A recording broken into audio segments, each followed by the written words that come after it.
18세기가 끝나가고 있던 1795년 독일의 철학자였던 임마누엘 칸트가 춤 에비겐 프리든이라고 하는 책을 썼습니다.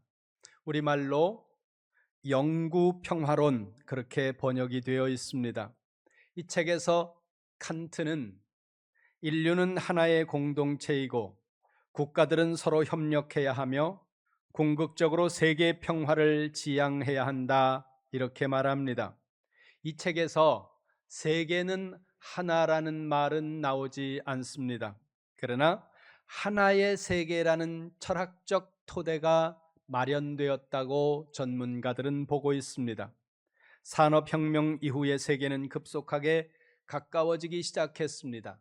그러면서 국제우편, 국제적십자, 국제박람회 등과 같은 일들, 시도들이 생기면서 국경을 초월해서 협력하려고 하는 그런 국제주의가 발전하기 시작했다는 거죠. 그리고 두 번의 세계 전쟁을 겪으면서 인류는 다시 전쟁이 있어서는 안 된다는 공감대를 형성하게 되었고, 그와 같은 공감대 속에서 나오는 것이 유엔과 같은 단체였습니다. 그리고 원 월드, 세계는 하나라는 생각을 사람들이 하게 되었다는 거죠. 하지만 우리가 생각하고 우리가 말했던 세계화라는 것이 얼마나 취약한 기초 위에 세워진 집이었는지를 여실히 보여주는 사건들이 몇 개 있는데, 그 중에 하나가 코로나19였다는 겁니다. 전 세계적 위기의 순간에 세계는 하나라는 그런 인식보다, 온 세계가 살아남아야 한다는 생각보다, 저마다 국경을 봉쇄하고 백신을 확보하기 위한 전쟁이 나라와 나라 사이에서 벌어졌고, 결국 자기 나라를 우선으로 살려야 한다는 자국 우선주의에 사로잡히면서 곳곳에서 충돌하는 모습이 발생했습니다. 조사기관에 따라 통계의 차이가 있지만 2026년 7월 현재 전 세계적으로 130곳 이상의 지역에서 무력 충돌과 분쟁과 내전이 이어지고 있는 것으로 알려졌습니다.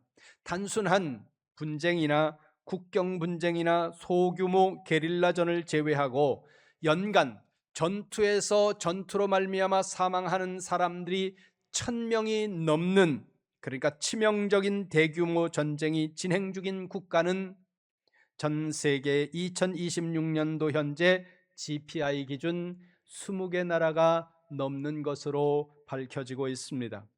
유럽 대륙에서는 러시아와 우크라이나가 몇 년째 전쟁을 이어가고 있고, 중동과 홍해 지역에서는 이스라엘과 팔레스타인, 시리아, 예멘, 레바논, 후티 반군 등이 극렬하게 대치하면서 전쟁을 합니다.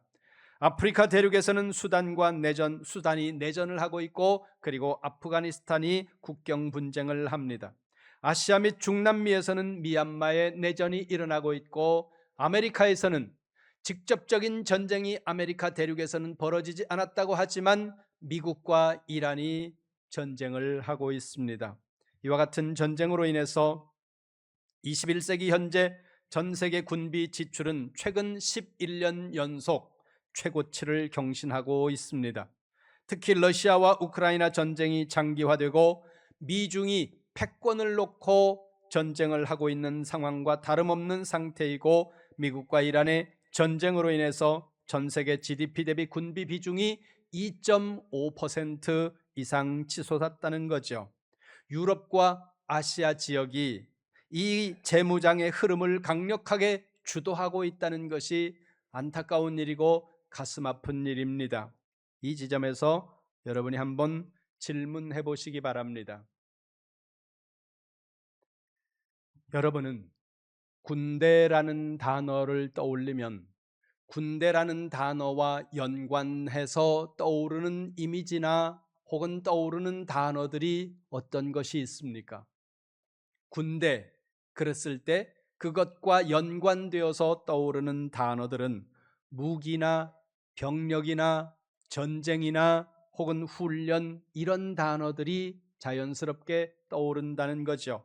왜냐하면 그런 것들이 군대를 강하게 만들고 그런 것들이 전쟁의 승패를 결정하기 때문이라는 겁니다.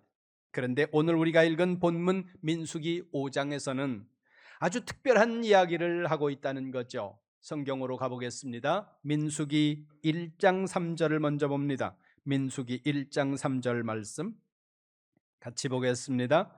시작. 이스라엘 중 20세 이상으로 싸움에 나갈 만한 모든 자를 너와 아론은 그 진영별로 계수하되. 아멘. 하나님은 모세에게 이스라엘 백성들의 숫자를 헤아리라고 말씀하셨고, 모세는 그 말씀에 따라서 이스라엘 백성들의 숫자를 헤아리는데 20세 이상 싸움에 나갈 수 있는 남자의 수를 헤아렸다는 겁니다. 이건 무엇을 말씀하는 겁니까? 군대 조직으로 이스라엘 백성들을 편성하겠다는 말씀이었다는 겁니다. 이 말씀을 받은 모세는 지파별로 사람들을 계수했고, 계수해 보니 이스라엘 백성들 중에서 전쟁이 가능한 사람들의 숫자가 민수기 1장 46절에 60만 3,550명으로 집계되고 있습니다. 그리고 나서 2장에서 민수기 2장에서는 이 사람들을 구체적으로 조직하는데 동서남북으로 전투 대형을 만들어서 진을 치도록 하라고 말씀합니다. 그렇다면 이 군대 조직이 이제 그렇게 파악이 되고 그 다음에 진을 형성을 하고 그러면 그 다음에 무엇을 하는 것이 순서겠습니까? 사람들이 군인으로 모집이 되었습니다. 그리고 진이 갖추어졌습니다. 그러면 그 다음으로 해야 되는 것은 무장하는 것이 문제라는 거죠. 부름받은 그 군인들을 어떻게 무장시킬 것인가, 어떤 무기로 그들을 군인으로 세울 것인가 하는 것이 순서인데, 오늘 본문에서 민수기 5장에서 하나님은 선발된 군사들에게 조직된 이 60만 3,550명이라고 하는 싸움에 나갈 수 있는 사람들을 어떻게 무장시켜야 할지를 말씀하는 것이 아니라 부정한 자를 진 밖으로 내보내라는 말씀을 5장에서 하고 있다는 겁니다. 다르게 말하면 병력의 수를 파악한 다음에 그 진영을 거룩하게 하라고 말씀하고 있다는 거죠. 하나님의 군대는 세상의 군대와는 다르다는 것을 말씀하고 있다는 것입니다. 믿음을 가진 우리를 성경은 하나님의 군대라고 말씀하고 있습니다. 그렇다면 하나님의 군대인 우리는 세상의 군대와는 무엇이 달라야 하는 걸까요? 첫 번째, 하나님의 군대는 싸우는 방식이 달라야 한다는 것입니다. 민수기 5장 3절을 보겠습니다. 민수기 5장 3절 같이 봅니다. 시작. 남녀를 막론하고 다 진영 밖으로 내보내어 그들이 진영을 더럽히게 하지 말라. 내가 그 진영 가운데에 거하느니라 하시매. 아멘. 다시 보세요. 남녀를 막론하고 다 진영 밖으로 내보내라. 그러면 진영 밖으로 내보내야 하는 대상이 누굽니까? 2절에 나와 있습니다. 민수기 5장 2절입니다. 같이 봅니다. 시작. 이스라엘 자손에게 명령하여 모든 나병 환자와 유출증이 있는 자와 죽음으로 부정하게 된 자를 다 진영 밖으로 내보내되. 아멘. 그러니까 이스라엘 군대의 진영 밖으로 내보내야 되는 사람들은 전염이 되는 질병에 걸린 사람들과 율법에서 부정하다고 판단된 사람들, 그들이라는 겁니다.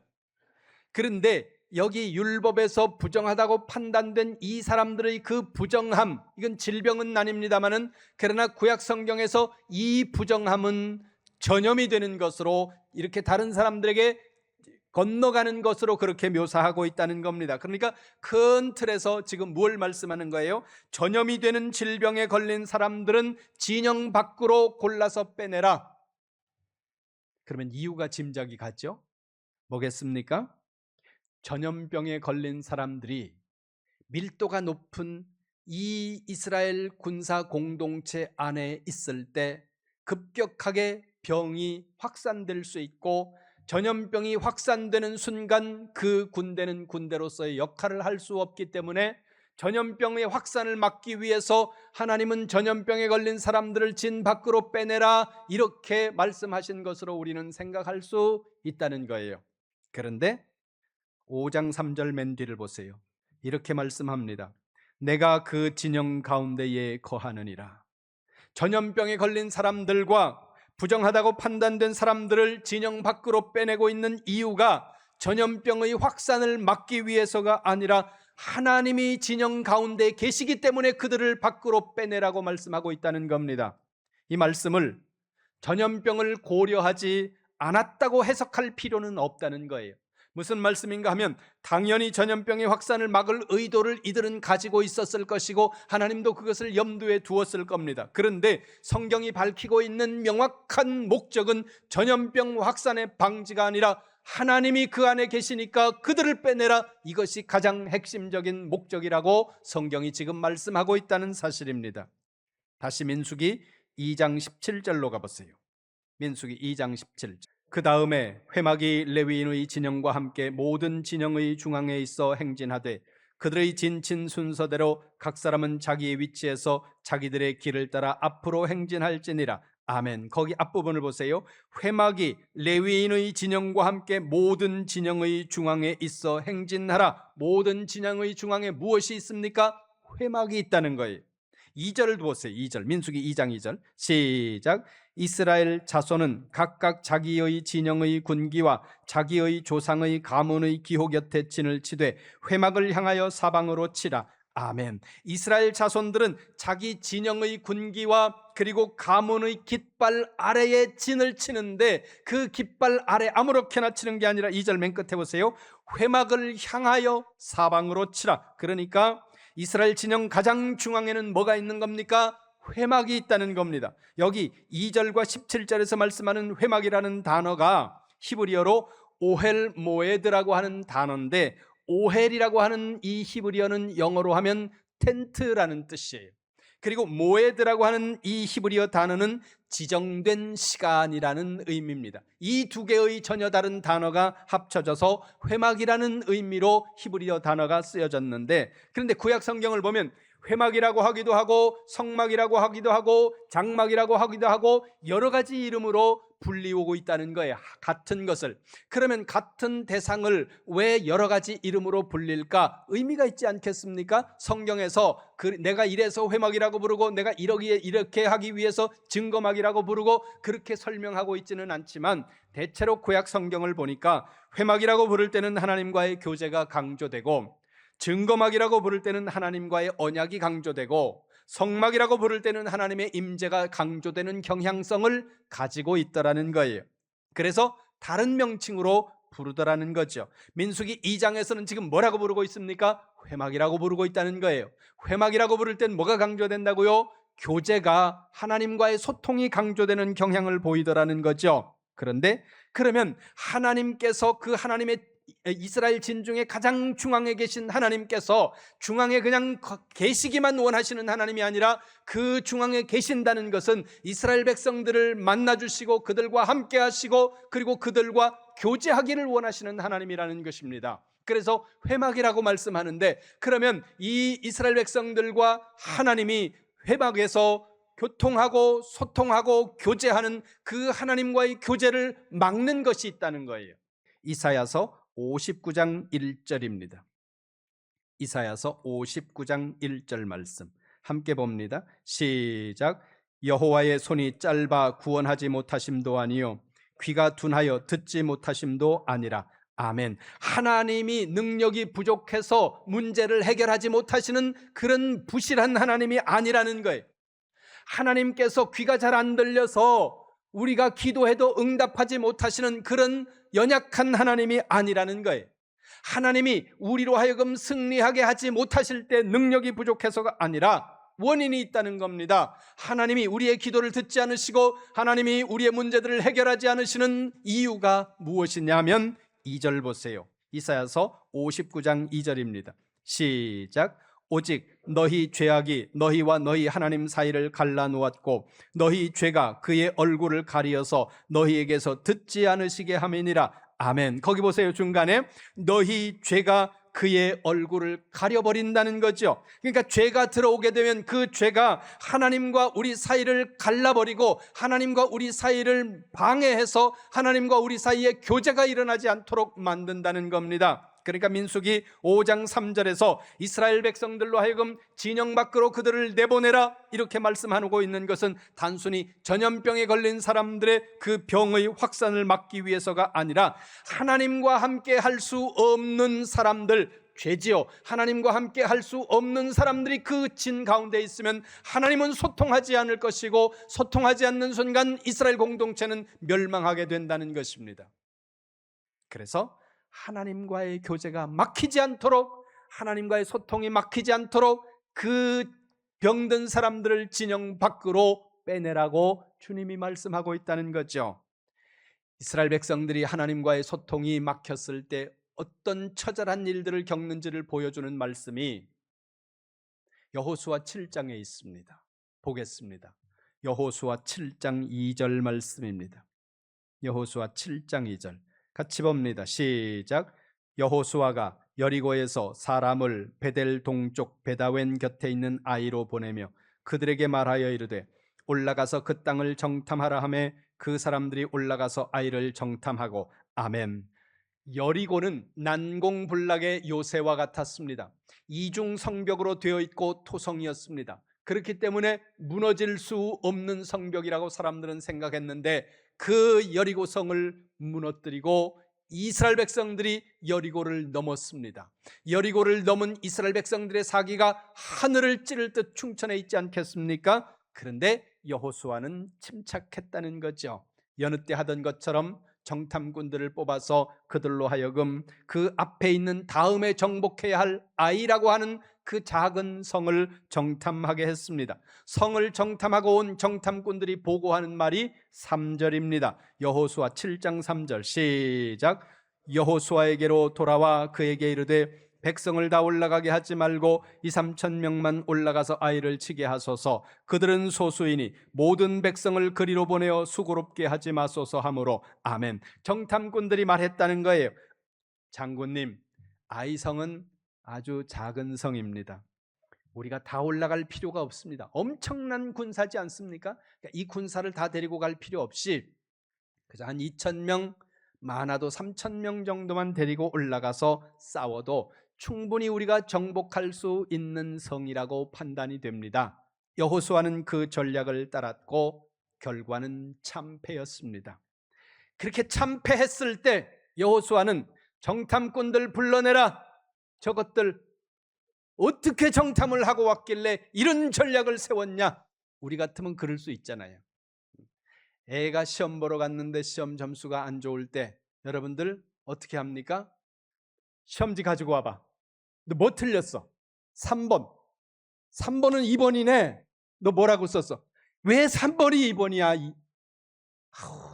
엄마가 그렇게 가르쳤잖아. 정신 차리라고, 정신 차리라고. 너 시험 시간에 무슨 생각했어? 무슨 생각했냐고. 말을 해, 말을. 이러면서 애들을 다그치는 엄마들이 있어요.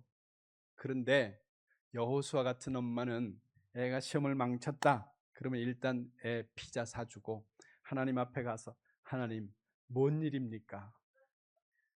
이러는 엄마들 있어요? 그러는 엄마들 잘 없어요.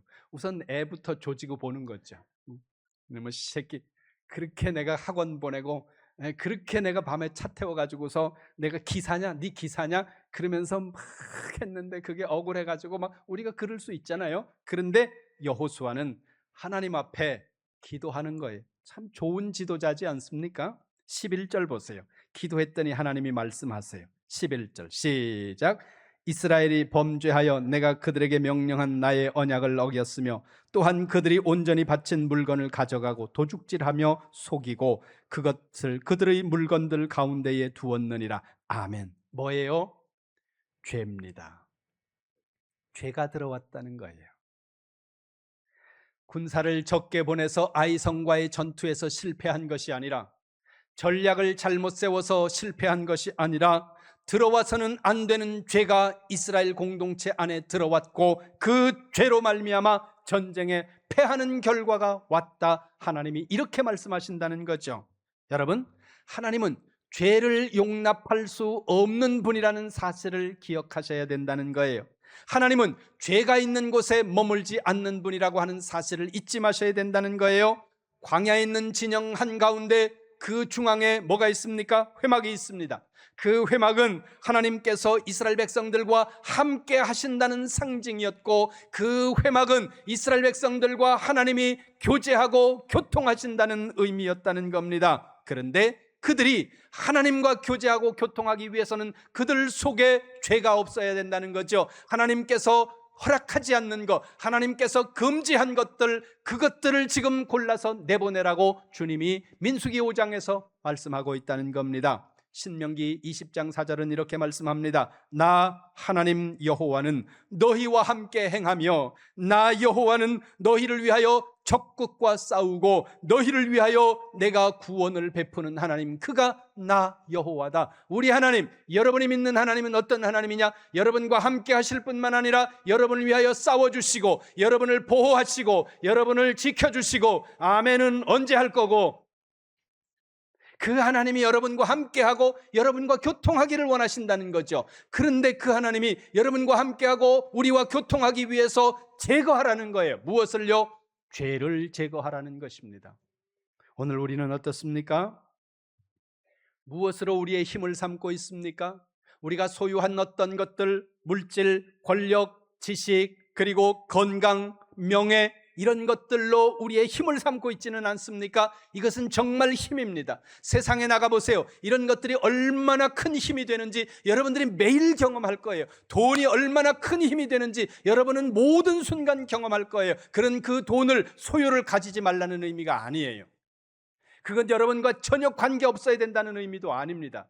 중요한 것은 여러분이 궁극적인 힘, 여러분이 의지해야 할 대상을 하나님으로 두느냐 아니냐, 그걸 말씀하고 있다는 거죠.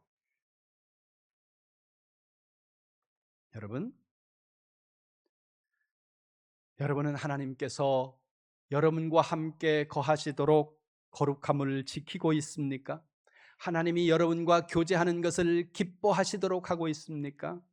여러분 안에 계신 성령께서 여러분으로 하여금 기뻐하도록 하고 계십니까? 아니면 여러분 안에 계신 성령이 여러분 때문에 근심하고 있지는 않습니까? 점검하시기 바랍니다. 칼빈은 우리의 승리와 안전이 결코 우리의 능력이 아니라 전적으로 하나님의 은혜와 섭리에 달렸다고 말합니다.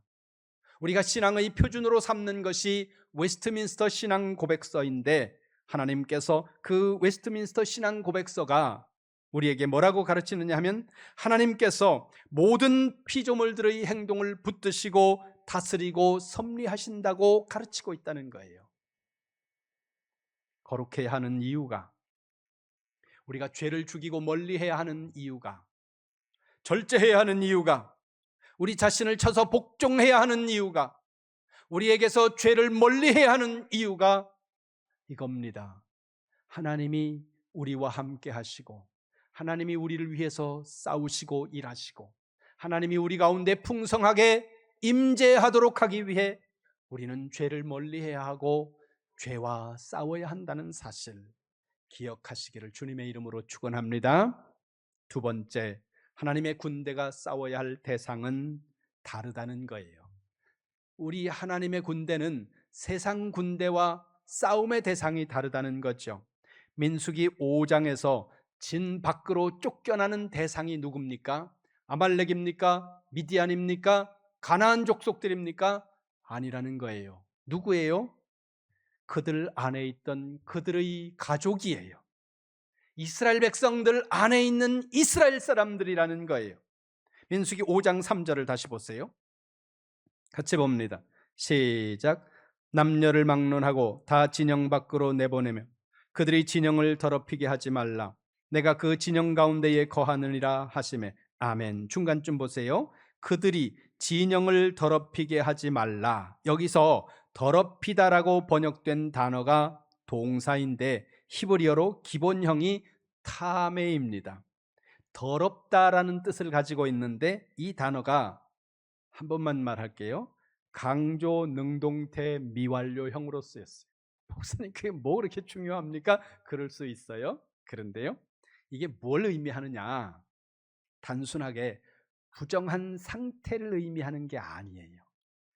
이 형태로 이 다메라고 하는 히브리어가 쓰인 이유는 적극적으로 더럽히고 능동적으로 오염시키고 그리고 그 행위가 지속된다는 것을 의미하기 위해서 이 형태로 이 히브리어를 쓰고 있다는 거예요. 다시 말하면 부정은 그냥 방치해두면, 죄는 방치해두면 그냥 그 모습 그대로 있는 게 아니라 방치된 죄는 다른 죄로 진화되고 다른 죄로 전염이 되고 다른 사람에게로 오염이 된다는 거예요. 그래서 그것을 능동적으로 오염시키고 능동적으로 계속 죄가 확산되는 것을 막기 위해서 하나님은 그것을 제거하라고 말씀하고 있다는 사실입니다. 여러분, 하나님의 군대가 정말 두려워해야 될 대상은 우리 밖에 있는, 성 밖에 있는 적이 아니라 우리 안에 있는, 진영 안에 있는 죄라고 하는 사실을 기억하셔야 된다는 거예요. 하이델베르그 요리문답이라는 유명한 교리 문답서가 있습니다. 거기에 보면 우리의 부패한 본성이 인류에게 퍼져 있다고 경고하고 벨직 신앙고백서라는 신앙고백서가 우리에게 있습니다. 거기서도 역시 죄의 전염성을 간과하지 말라고 말씀한다는 거예요. 죄는 전염이 됩니다.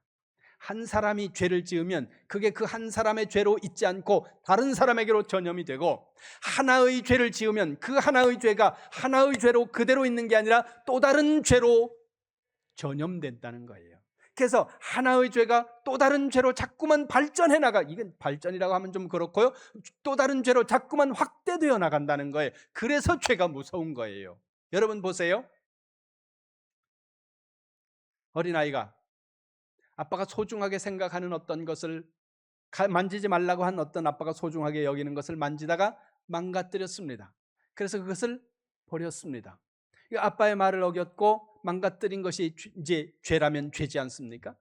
아빠가 묻습니다. 야, 아빠 방에 있던 뭐 못 봤어? 그럼 얘가 혼날까 봐?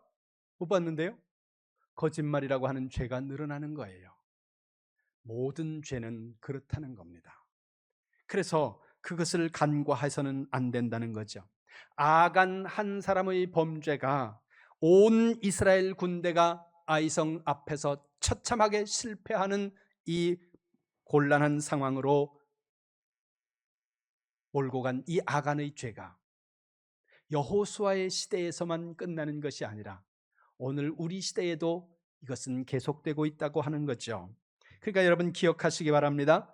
진짜 전쟁은 성문 밖에서 이루어지는 것이 아니라 우리 안에서, 여러분 내면에서 이루어지는 전쟁이 가장 심각한 전쟁이라는 거죠.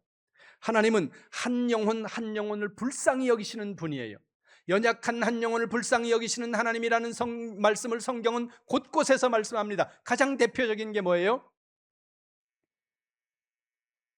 잃어버린 한 마리의 양을 찾는 목자의 비유가 한 영혼을 귀하게 여기는 하나님을 보여주시는 거죠. 그런데 여러분 기억하셔야 된다는 거예요. 교회를 거룩하게 하기 위해서 고린도서에서 사도 바울은 범죄한 사람들을 교회에서 쫓아내라고 말씀하고 있다는 거예요. 왜요? 하나님이 기뻐하시는 주의 몸된 교회의 거룩함을 유지하기 위해 그 범죄한 사람들을 교회에서 쫓아내라고 말하고 있다는 겁니다. 여러분 이건 배척이 아니에요. 거룩함을 유지하기 위해서라는 거죠. 이 말씀을 우리에게 적용한다면 우리가 진짜 싸워야 할 대상은 옆에 있는 사람이 아니에요. 신앙생활 하면서 자꾸 옆에 있는 사람들과 싸우려고 하는 사람들은 심각하게 뭔가 잘못된 신앙이에요. 우리가 싸워야 할 대상은 누구예요? 나 자신이고 내 안에 있는 죄입니다. 내 안에 있는 미움과 내 안에 있는 질투와 내 안에 있는 분노와 내 안에 있는 불평과 불만과 원망과 이런 죄들을 내 안에 그득 쌓아놓고 교회 와서 깔끔한 옷 입고 앉아서 찬양하고 기도하고 사람들이 안수 집사님 그러면 이게 깨끗하다고 생각하지만 아니라는 거예요. 그렇다면 하나님의 군대의 싸움은 어떻게 완성이 될까요? 순종으로 완성이 됩니다. 민수기 5장 4절을 보세요. 민수기 5장 4절 같이 봅니다. 시작. 이스라엘 자손이 그같이 행하여 그들을 진영 밖으로 내보냈으니 곧 여호와께서 모세에게 이르신 대로 이스라엘 자손이 행하였더라. 아멘. 거기 보세요. 4절 맨 마지막에 이스라엘 자손이 그렇게 행했다. 우리 성경도 약간 비슷하게 되기는 해요. 맨 앞에 보세요. 이스라엘 자손이 그같이 행하여, 맨 뒤에 이스라엘 자손이 행하였더라. 그같이라는 한글이 빠져 있지만 같은 의미예요. 히브리어 문장으로 보면 더 명확하게 맨 앞과 맨 뒤의 문장이 똑같습니다. 이거는 앞뒤를 같은 단어로 그 문장을 4절 말씀을 감싸고 있다는 거예요. 이렇게 앞뒤를 똑같은 문장이나 단어로 감싸는 수사법은 강조하기 위해서입니다. 그러면 무엇을 강조하는 거예요? 이스라엘 백성들이 하나님의 말씀에 온전히 순종했다는 것을 강조하기 위해 이렇게 글을 쓰고 있다는 겁니다. 그런데요, 여러분, 상상해 보시기 바랍니다. 이게 쉬운 일이었을까? 여러분, 이스라엘 진영 안에 병든 사람들이 누굽니까? 이 사람들의 가족이고, 이 사람들의 부모고, 이 사람들의 자녀들입니다. 다른 사람의 문제였을 때는 큰 소리 내기가 쉽습니다. 전체를 생각해야 될 거 아니냐, 공동체를 생각해야 될 거 아니냐, 그렇게 목소리를 높이다가도 그 대상이 내 자녀가 되고 내 아내와 내 남편이 된다면 달라진다는 거예요. 생각해 보세요. 이스라엘 진영 바깥이 어디예요? 이스라엘이 지금 광야에 있는 겁니다. 진도 광야지만 진 바깥으로 내몰린다는 것은 그 어떤 보호를 받을 수 있는 시설도 없는 그냥 허허벌판 광야로 내몰린다는 거예요. 거기에 병든 가족이, 병든 자녀가 돌봄을 받아야 되는 우리의 자녀들이 내몰린다는 것에 여러분 동의할 수 있겠습니까? 그런데 지금 그 일을 하라는 거예요. 몇 년 전에 코로나가 한창 창궐하던 시기에 우리 교회에서 어쩌다가 집단 발병이 됐던 사건이 있었습니다. 그때는 병원에다 갖다가 가두고 저 평창의 시설로 보내고 막 그러던 상황이거든요. 그런데 어느 날 새벽에 6시도 안 됐는데 방역당국의 책임자라는 분이 전화를 걸어서 목소리를 높이면서 나한테, 내가 목회를 한 지가 30년 정도인데 내 뒤에서 내가 모르는 사람들이 그런 짓을 했는지는 모르겠지만 나한테 전화를 하면서 대놓고 그렇게 험한 말을 하는 사람은 30년 동안 내가 들어본 적이 없어요. 근데 이 사람이 새벽에 무슨 힘이 그렇게 뻗치는지 그냥 소리를 높이면서 목사님의 교회는, 그러면서 막 우리를 반사회적 집단으로 그냥 그렇게 몰아붙이는 거예요, 나를. 그래서 뭔 일이냐 그랬더니 우리 교회에 감염된 성도님들 몇 분이 그 격리하려고 온 분들하고 충돌을 일으킨 거예요. 그리고는 난 못 간다 이러고 이제 뻗팅기니까 방역당국은 지침대로 해야 되는데 이게 이제 문제가 생긴 거죠. 거기를 가기 힘들어하고 병원에도 안 들어가려고 그러고 평창에 가야 되는데 그 시설이 어떤 곳인지 가본 적도 없는데, 여러분 우리 집사님들 권사님들 많이 가셨었거든요. 그때 밤마다 전화가 오는 거예요. 저도 걸렸거든요. 저도 걸렸는데 저도 가기 싫더라고요. 그래가지고 전화를 했습니다. 안 갈 수 없습니까? 그랬더니 가야 된대. 그래도 안 가고 싶다 내가. 그랬더니 그러면 목사님, 아무도 없는 집에, 집 안에 화장실이 있어야 하고 사람들과 접촉하지 않는 공간을 확보하신 다음에 전화하세요. 그래서 아무도 없는 집에 식구들을 내쫓으면 되잖아요. 그래서 우리 식구들을 다 내쫓고 나가, 그리고 우리 아내하고 애들을 다 내보내고 내 집에 혼자 있습니다. 그랬더니 그러면 거기서 계세요. 그래가지고 열흘 동안 거기서 혼자 있는데 밤이면 집사님들이 전화가 와요. 네, 집사님도 전화했었잖아요. 목사님, 숨이 잘 안 쉬어지는 것 같아요. 아파요. 이러면서 권사님들이 오면 나도 밤에 할 일도 별로 마땅히 없고, 그러니까 전화기 틀어놓고 전화기에다 대고 기도하고 해드리고 그러면서 열흘 동안을 버티는데, 나는 그래도 첫날 저녁만 두려웠어요. 왜냐하면 많이 죽지 않습니까? 근데 아내도 없고 애들도 없는 그 집에서 혼자 오늘 밤에 죽을 수 있지 않을까? 그 생각이 오니까 갑자기 숨이 잘 안 쉬어지는 것 같은 생각이 드는 거예요. 요즘 21세기도 이런데 3000년도 더 전의 일입니다. 병원 중환자실로 가고 치료할 수 있는 보호시설로 들어가라고 해도 사람들이 안 들어가고 싶어 하는데, 아무것도 없는 이 광야 한복판에서, 광야에서 진 바깥으로 병든 사람을 내보내라고 하는 이것이 쉬웠겠느냐, 그거예요, 그들에게. 그런데 4절에 보니까 그대로 했다는 거예요. 그대로 했다는 것을 강조해서 말하고 있다는 거죠. 여러분, 어떤 토도 달지 않고 하나님의 명령에 순종하고 있습니다. 여러분, 하나님의 군대는요, 하나님의 말씀이, 하나님의 명령이 떨어졌을 때 그 말씀을 내가 편한 대로, 내가 유익한 대로, 내 생각대로 재해석하는 사람들이 아니에요. 하나님의 말씀을 재해석하지 마시고 말씀 그대로 받으시기를 주님의 이름으로 축원합니다. 이름교회 성도 여러분, 하나님의 군대는 싸우는 방식이 다릅니다. 거룩함을 추구하는 게 싸우는 방식이에요. 싸워야 할 대상이 다릅니다. 이웃이 아니라 싸워야 할 대상은 우리 자신이라는 거예요. 그리고 순종함으로써 우리는 그 싸움에서 승리하고 그 싸움을 완성시킨다는 사실 기억하시기를 바랍니다. 그런데 오늘 신약의 빛 아래에 있는 성도들을 향해 하나님은 이렇게 말씀합니다. 히브리서로 가겠습니다. 히브리서 마지막 13장 12절 13절 말씀입니다. 히브리서 13장 12절 13절 말씀 시작. 그러므로 예수도 자기 피로써 백성을 거룩하게 하려고 성문 밖에서 고난을 받으셨느니라. 그런즉 우리도 그의 치욕을 짊어지고 영문 밖으로 그에게 나아가자. 아멘. 히브리서가 우리에게 이렇게 말씀하는 거예요. 보세요. 예수님도 자기 피로써 백성을 거룩하게 하려고 자기가 성문 밖에서 고난을 받았다는 거예요.